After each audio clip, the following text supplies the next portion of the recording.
As a young man, Srila Prabhupada was looking for that. He was a Gandhian. I was a student of Gandhi. In 1920, I joined the non-cooperation movement. Prabhupada had been attracted to Gandhi's movement because it was a non-violent demonstration of protest against circumstances that were intolerable.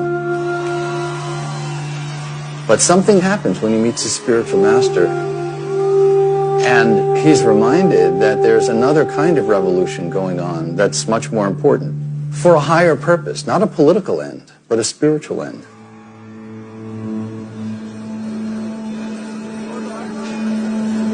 In 1922, I was taken to Bhakti Siddhanta Saraswati by one of my friends. Everything about Bhakti Siddhanta spoke to his spiritual gravitas. He comes from a line of spiritual teachers that goes back more than 5,000 years. Bhakti Siddhanta Saraswati's core message was, you are the soul, the consciousness animating the body with life. And what is the nature of that life?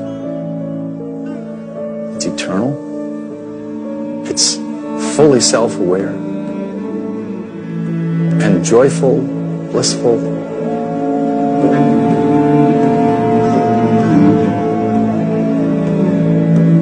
He said, why don't you preach this message in the Western countries? This was a very ambitious thought, and Prabhupada understood how ambitious it was.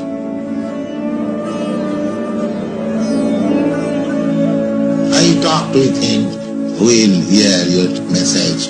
We are dependent country, subjugated. Bhakti Siddhanta Saraswati refuted my argument.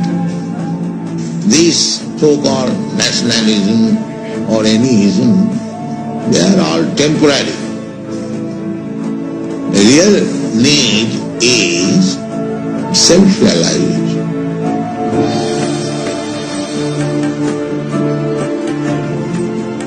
That's a universal message, and it's meant to be shared with the rest of the world.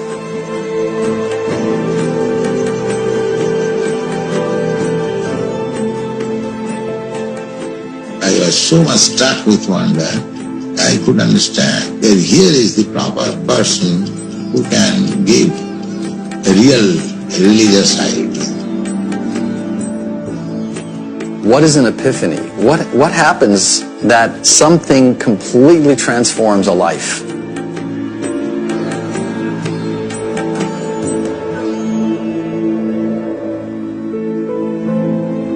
I would have immediately joined, but now I'm married.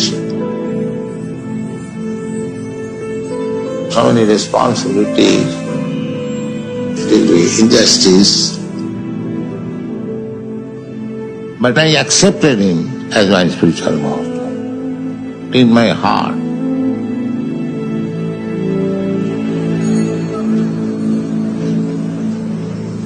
At that time I was running my big pharmacy. I was a very well-known man as the proprietor of the pharmacy. My business was flourishing. Then there's another more urgent request from his guru, this time in the form of a letter. Try to preach whatever you have learned from me to people in English. That will do good to you and to the people to whom he shall preach. That is my instruction.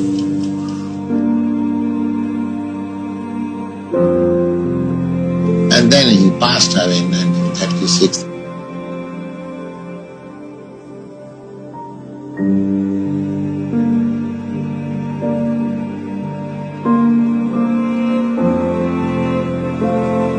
The stakes were now raised.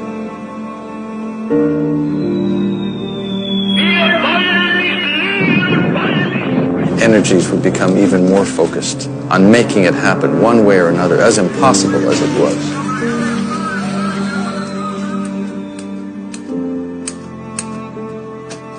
started Back to Godhead magazine, 1944, on the birthday of Bhaktisiddhanta Saraswati.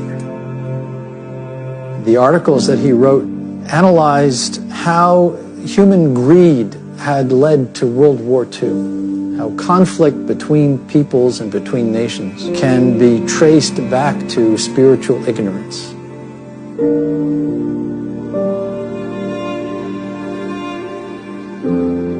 The fought and so many died, and after death there was no distinction who is Hindu or who is Muslim. The municipal men, they gathered together in piles to throw them somewhere.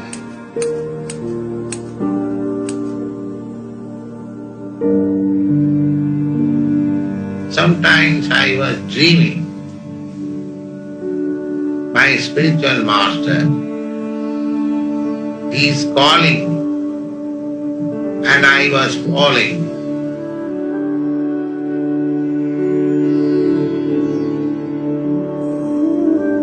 His children were grown and in school or married, and it was time. He finally accepted the sannyas order. Baba. Baba means father. I am his son, he is my father. And I am the last child of Prabhupada. Youngest and last. He was a man of personality and dignity.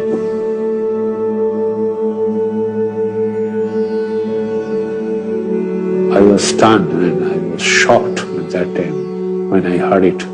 That my father is leaving.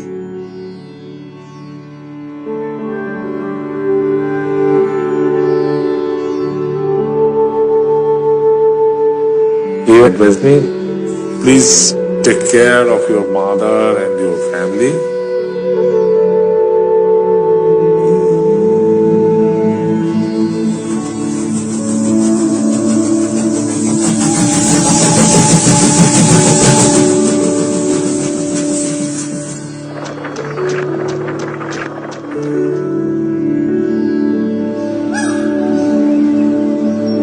Going to Vrindavan was a way of harnessing energies.